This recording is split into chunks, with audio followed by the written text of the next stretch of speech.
Let's talk about facts. Welcome to another DeFi chain video. My name is Kugi, and as always, I try to provide you with insights and information so that you can make smart decisions for yourself. Today, I want to start kind of a new format and try that out. I want to call it DeFi chain facts, and that's what I'm talking about in this video. Facts about the current state of DeFi chain, about current topics in DeFi chain. Why do I want to do that? Because I see in the community and in the ecosystem sometimes topics floating around where people don't have all the facts and come to wrong conclusions or have wrong assumptions or stuff like that.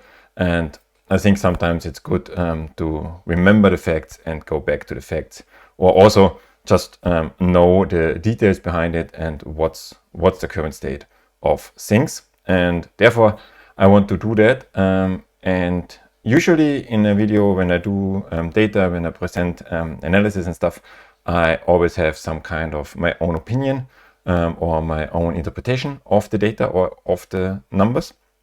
And in this format now, I try to not do any of that. No opinions, no interpretations, just numbers, data, connections, whatever, just what's there, so you can make the decisions for yourself or can draw your conclusions for yourself.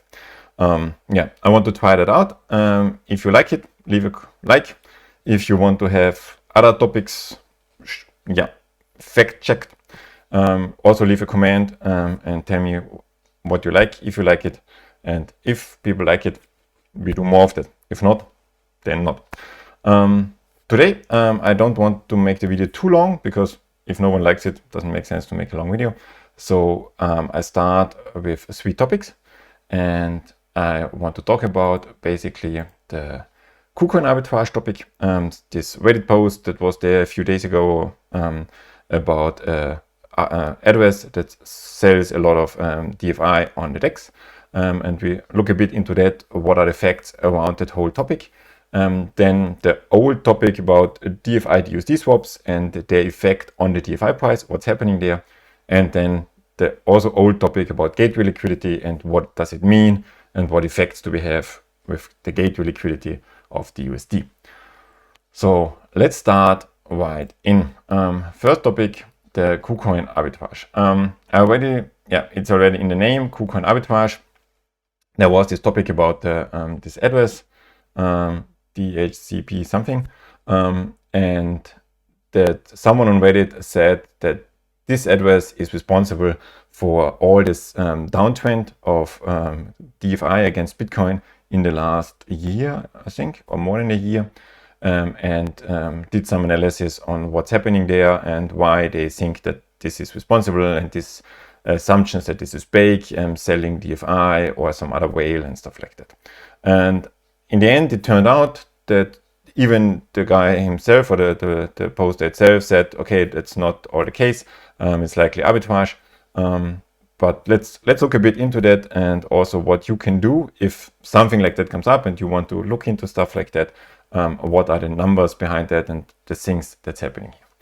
So what do we see in the address? If you look at the address, you see that funds via DFI come in, and we see where those funds come from. Those are always UTXOs, because on DFI we have the UTXO, the base layer, like with Bitcoin, and those inflows of the DFI come mainly from this address, and sometimes from addresses down the line coming from this address.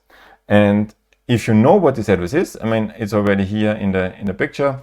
It's a cold wallet, or a wallet in the infrastructure of Kucoin, one of the biggest ones there. And that already explains a lot why people easily say that this is a Kucoin arbitrage. But first thing, how do you know that this is a Kucoin wallet? How do you know for any central exchange, for any service, what their wallets are? Basically, it's hard to tell for most of them, because they don't tell you for most of the wallets. But usually when you send DFI or any funds to a central exchange, to a service like Bake or something, they always give you a deposit address. So you send to that deposit address. And then when you look at the funds on the blockchain from your deposit address, you see that those funds get moved around. And usually those funds get moved to one central address. It's called the cold wallet of the service, where all the user funds are combined together. And for Kucoin, that's this address. So if you send something to Kucoin, it ends up in this address. And also, if you withdraw something from Kucoin, you see that the funds come from this address or in a chain, and we will see that in a minute. So that's why it's easy to say funds come from Kucoin. And this is not some whale or something. This is Kucoin. Then what did the address do? Swaps DFI to BTC on the DEX DBTC. The DBTC then move to a Base32 address, which could be a light wallet, because all light wallet addresses are Base32s, but could be a desktop wallet address and manually created. Doesn't matter. In the end, the DBTC moved to Bake. And again, why do we know that it's moving to Bake? And it's not internally to Bake, it's via deposit address, because it has again the same scheme. It moves to an address which is unique for this user, and then this address gets taken the funds into the cold wallet or the user fund wallet of Cake, which happens the same procedure for every deposit that you do on Bake. So easy to tell, this is a Bake deposit address and it's moving to Bake. Then the only question, if this is an arbitrage or not, is this dotted line, because in the end, no one knows except for Bake if this user withdraws the BTC to Kucoin or not and swaps it here. There is the assumption, and that the thing that would make sense is that this user gets DFI from Kucoin, sells them to the BTC, via Bake, moves them back to Kucoin, here buys DFI with the BTC and goes another round. That's the idea that we have, what's happening here. As I said, these parts can be checked on the blockchain. That's definitely there. This one we don't know. One thing about the topic, also regarding withdrawal chains and stuff, because that was something in the Reddit post, that this address is covering up their transactions and the origin of funds by moving around with hundreds of addresses and thousands of transactions to cover up where the funds really come from and stuff like that. The thing is, what's happening here is that a normal withdrawal procedure on a UTXO based layer is you have your UTXO.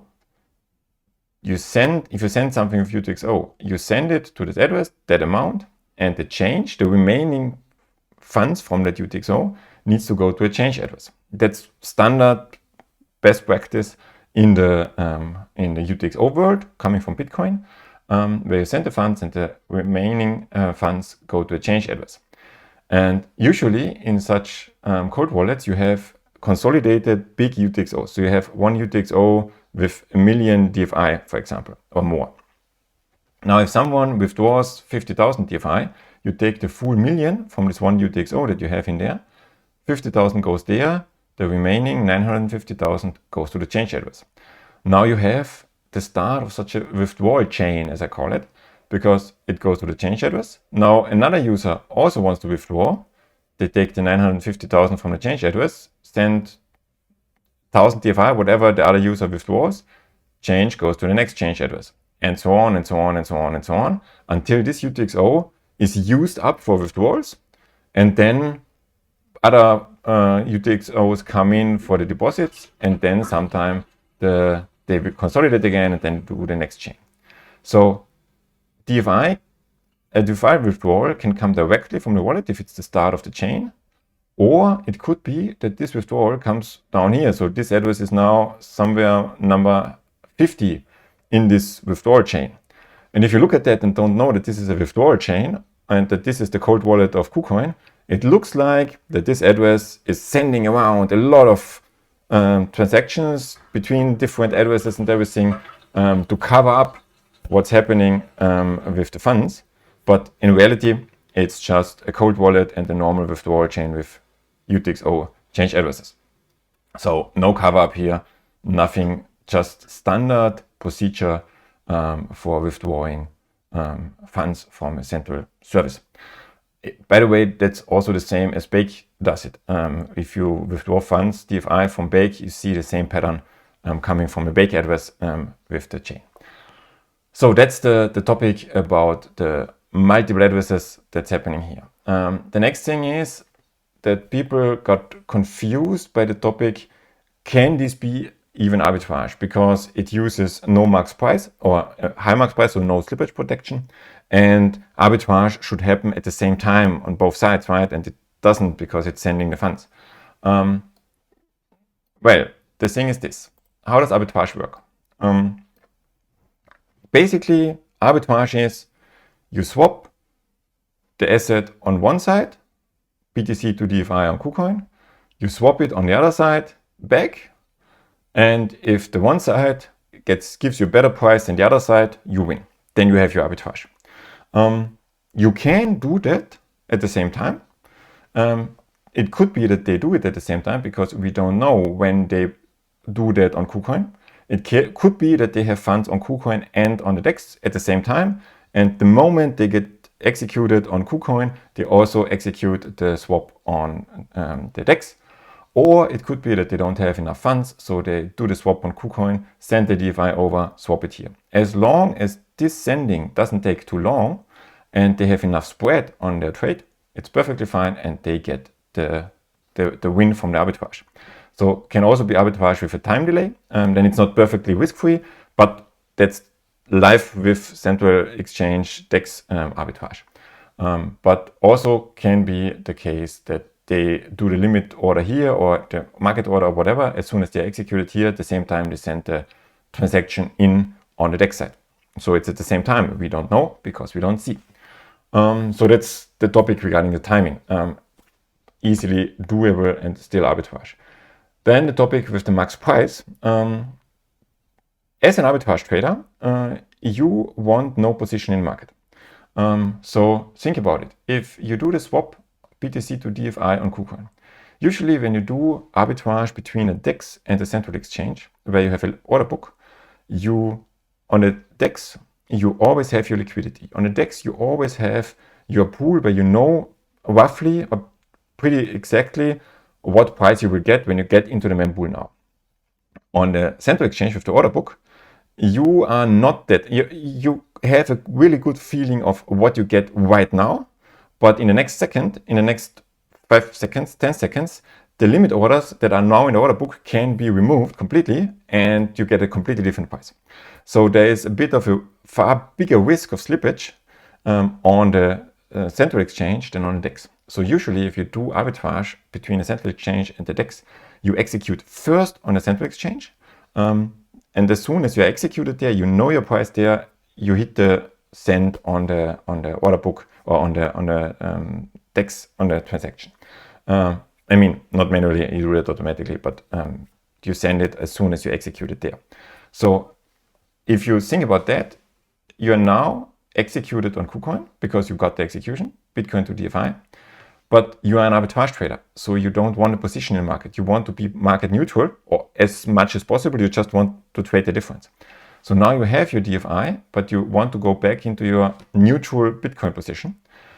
So you need to swap DFI to Bitcoin on the DEX.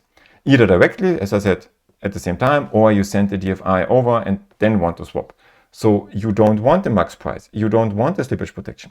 You already calculated with the liquidity and everything what your price will be, because otherwise you wouldn't have done the execution on the central exchange.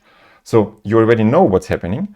And you don't want a max price to mess up your execution, because if your transaction doesn't go through, you have a problem and you need to send another one because you want to get out of your DFI position because you don't want the position. That's why you anyway do a market order there. And market order means no max price, no slippage protection, just send it in. And on the DEX, that's no risk or less risk because you have the liquidity. And that's why it makes perfect sense that an arbitrage trade has no max price in such a scenario. So again, perfectly reasonable that this is an arbitrage and yeah, makes perfect sense. Next thing that we saw is it's so much volume that can't be an arbitrage trader. Far too much volume, I don't know, so many Bitcoin per day and stuff. I looked at the volumes. The the thing is, yes, this address is a huge address in terms of volume. It's the biggest net seller on the DEX, because when you look, I frequently watch the volume, so I knew this address months ago. It's not mine, just disclaimer, it's not mine, that's not me. But it's a huge volume. It's the highest net seller of DFI on the DEX. It only does DFI to Bitcoin, and it only does sales. So that's the only thing this address does. But still, it's the highest, the biggest one. But if you look at the volume, for example, in December, the volume on Kucoin in the Bitcoin DFI pool was around 10 million DFI, total volume in December. This address sold less than 5 million DFI on the DEX in December. So less than half the volume that's done on Kucoin is done by this address. And so if it's an arbitrage trader, it takes for half of the orders on Kucoin, it takes the buy side and moves the funds over and then sells the DFI on the DEX. So it's just moving, or if this is an arbitrage trade, this would be the explanation that you say it takes half of the buy volume, or it absorbs half of the sell volume on Kucoin and moves that sell volume over to the DEX, which leads to a good price on Kucoin. Otherwise, Kucoin would be in a far bigger discount than it is usually, and that's the reason why this address is making so much volume, because someone is selling on Kucoin all the time. There are now some rumors who is selling there, but we are about facts now, right? So volume-wise, this address is doing less than half of the volume that Kucoin has. So again, yes, makes perfect sense that this is an arbitrage. And the next thing is that there was discussion about this being this address accumulating Bitcoin somewhere. First thing, we know they're sending the Bitcoin to Bake. We don't know what's happening with the Bitcoin on Bake. Some people said they must be on Bake in this address. They can't be moved to Kucoin because the backing address for Bitcoin on Bake didn't go down. So if they unwrap Bitcoin, the backing address should go down. But the thing is, we don't know that. We don't know that how many Bitcoin actually flow out of Bake. If the backing address doesn't go down, if there are no DBTC burned, it means Bake has no reason to burn DBTC and get funds out of the backing address. Because that's the only thing that's a fact that we know, is that if Bake takes BTC out of the backing address, they need to burn DBTC. And if they want to mint DBTC, they have to add the Bitcoin to the backing address. If a user withdraws Bitcoin from Bake, but they have enough Bitcoin in the floating around to fulfill that withdrawal, they don't need to touch the backing address. And if other Bitcoins coming in and this is all balancing out, you will never see that in the backing address, and therefore you can't take the assumption that just because the backing address is not changed, no one is withdrawing Bitcoin from Bake, right? So that's the point there. Yes, could be that they keep it on Bitcoin on Bake, but just because the backing address is not going down doesn't mean that it's staying there or anything. So as it looks from the facts, yes, this can be an arbitrage, and hopefully the points helped you a bit in understanding how you see arbitrage, how the arbitrage works, and what's possible arbitrage. So off to the next one. Then move on to the question if DFI DUSD swaps are bad for the DeFi price. To make things a bit simpler, I'm just looking at USDD and DUSD DFI here. So only this triangle, already complex enough with one triangle, and just those pools. Generally, if what does a pool and the ratio in a pool say? It's the ratio between two prices or between two assets. So we call it the price, but it's actually just a ratio where say one asset priced in another asset, how is the ratio? right? And that's what the pool does. That was the pool gives us. So we have the price of DFI in USDT, the price of DFI in DUSD, and the price of DUSD in USDT. And now if a pool moves, the price moves because the ratio between those two assets move. And if I now swap DFI to DUSD, so I take DFI and swap it to DUSD, the ratio in this pool moves. Nothing else moves. So instant effect, the price of DFI in DUSD changes. That's it.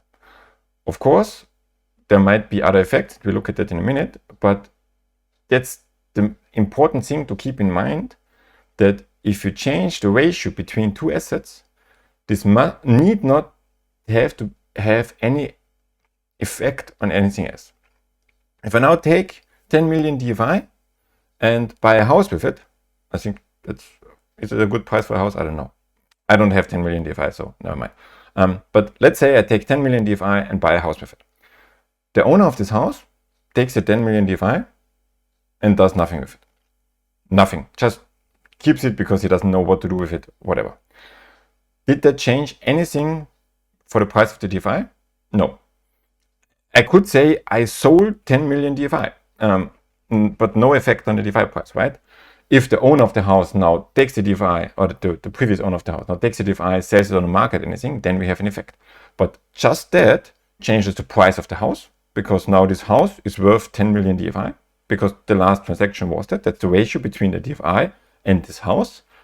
But it doesn't mean anything for the DFI or the house price in the other connections with other things, right?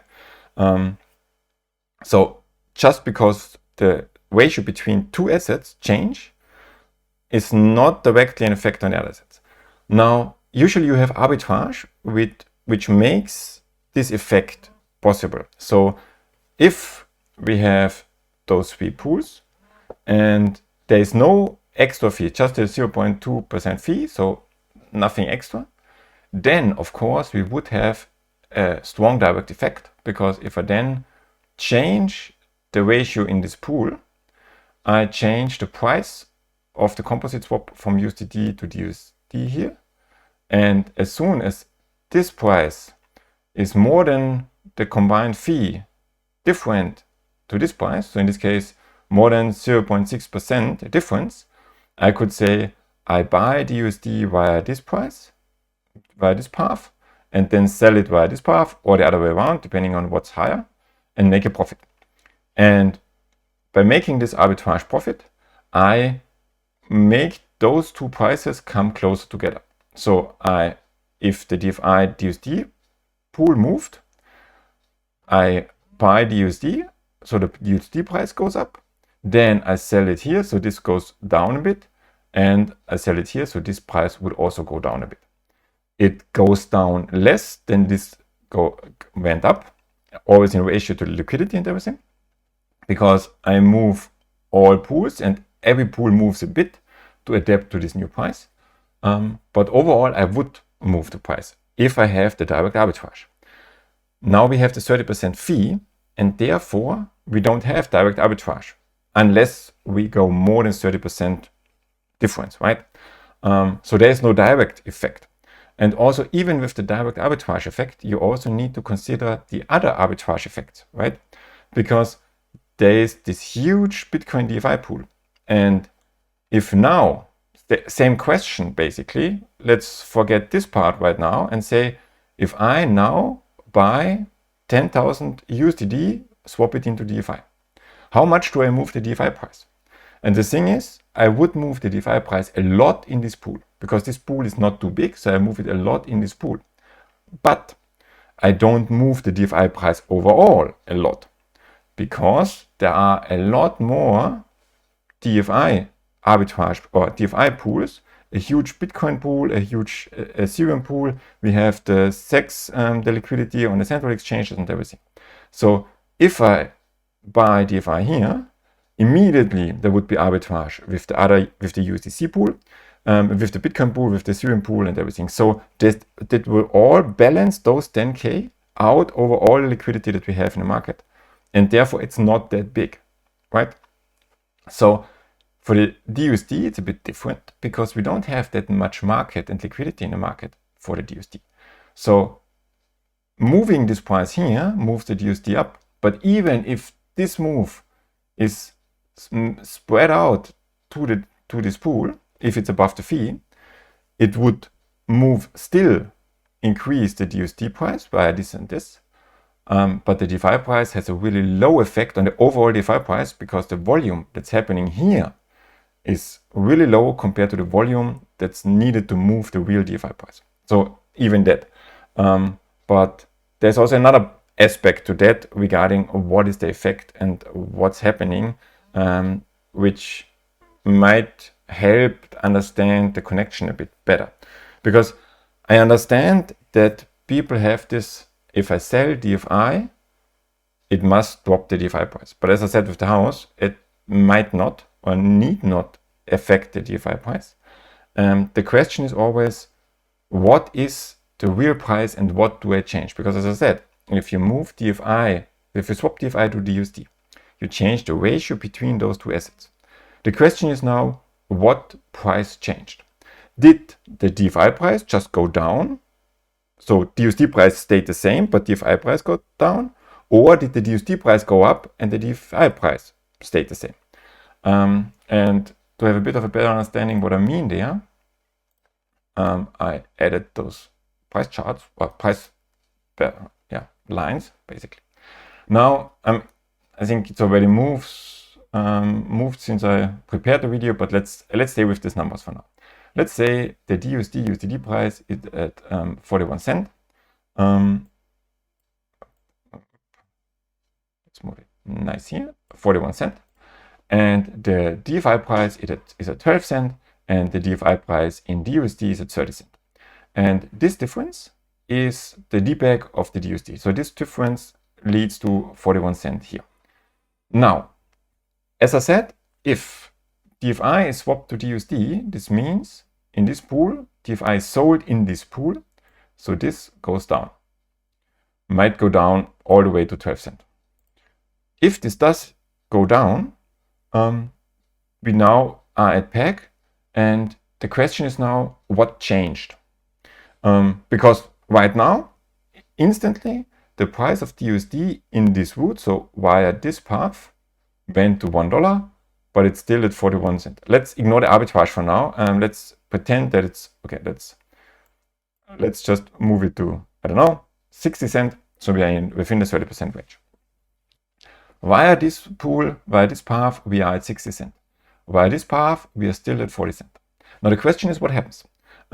Did the market decide, because of additional demand for DUSD, additional, I don't know, people are now trusting the DUSD again? For whatever reason, did the market decide that DUSD is worth 60 cents or not? If the market decided, and people in the market agree kind of, and that's where the price goes, is what people agree that the price is, basically. If they decided that DUSD is now worth 60 cents, then this change is correct in this way, and the price of the real DUSD price will go up to 60 cents. If the market agrees that this is not correct, that the DUSD price should stay at 40 cents, then this higher price here would lead to people selling DUSD to USDD or to DFI. Those will have no direct effect. So if there is just this selling from DUSD to DFI, people would do that and it's back up and no effect on the DFI price. If people go the full round, we would have a thing that, so we are at 60 cents here, and if they sell directly to USDD, they would lead to this going up and this going down a bit. To have that. And then we would have a negative effect on the DFI because this goes down. But there again, then the question is really the consensus now that the DFI price is below 12 cents? Or is it via the other pools and everyone else says, no, it's still 12 cents, why this pool is wrong? Then people would come in and move this up back to 12 cents. And now the question is again, is the DUSD wrong or is the this price wrong, and depending on, either this goes up to 30 cents again or this moves. So there's always this, why did the price move? Just because the ratio between those two, so just because this one thing here changed, doesn't tell you what else will change and should change. And with the DUSD, we have the effect that if the price rises in one pool, this might lead to more confidence in the DUSD because it's rising, right? So it could be that the effect is that because this price is going up, we lead to this price also going up, and therefore no effect on the DeFi price because no one is selling here. It can also be that people are selling. It can also be that people are selling here. There are effects. So there are possibilities that you have a slight negative impact on the DeFi, but it's not guaranteed. It's not for sure or anything. And there is a big possibility that it has no effect whatsoever. And even if it has effect, it's a small effect because the volume that comes through is spread out over all the routes.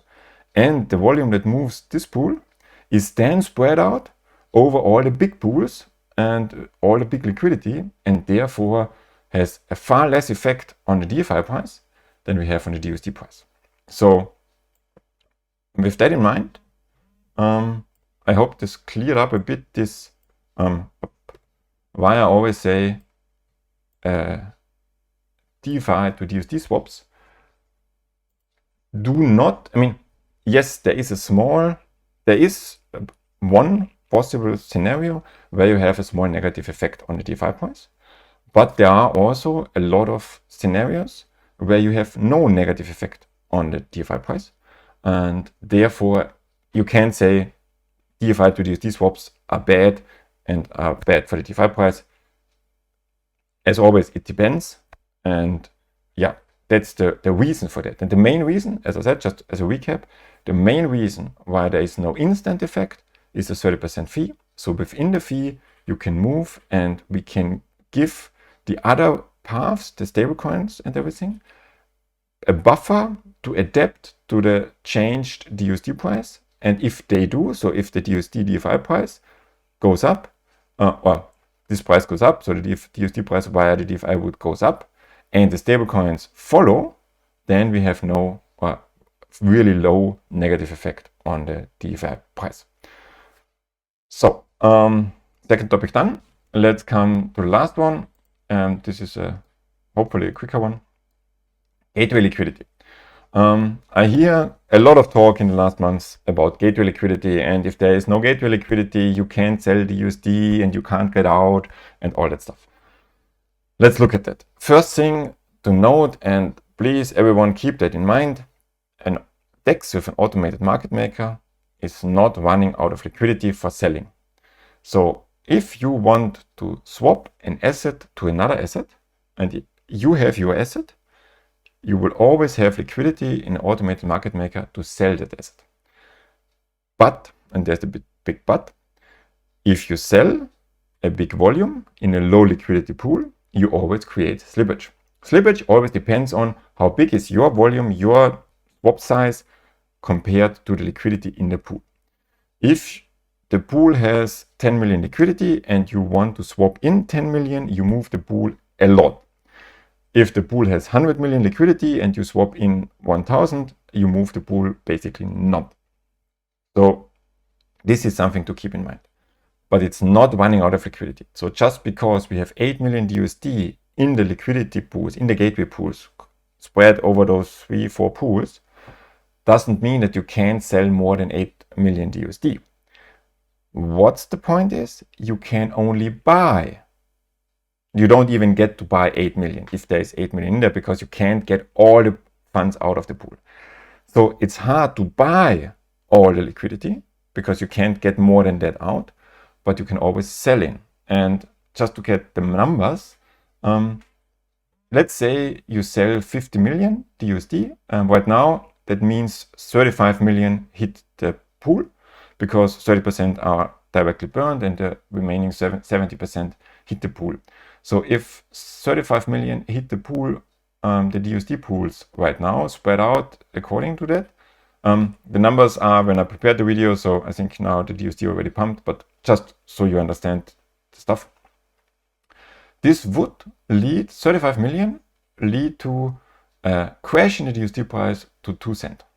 It's a lot of slippage, a lot of move in the price. As I said, if you send in, I mean, you have 8 million DUSD liquidity in there and you swap in 35 million. So more than four times the liquidity.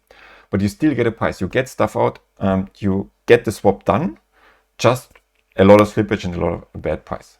Even if you swap in 70 million, so 100 million DUSD swapped in, so basically nearly all algo DUSD, 30 million sold, burned, 70 million hit the DEX, hit the pools, and the price, yeah, is destroyed basically.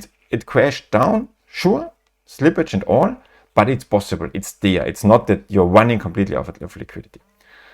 The thing that's important for me is look at the other side. If you try to buy 4 million, and that was, for I think now you can't even buy 3 million to not get, or 2 million to not get in a strong premium. If you bought at the time 4 million, only 4 million. So if you sell 35 million, no problem, you get the slippage, you get the liquidity, you get slippage and everything, but you get the swap done, right? If you try to buy 4 million, you already shoot the pool into a 40% premium. If you just go up another million and try to buy 1 more million, try to buy 5 million, it shoots up another 100%.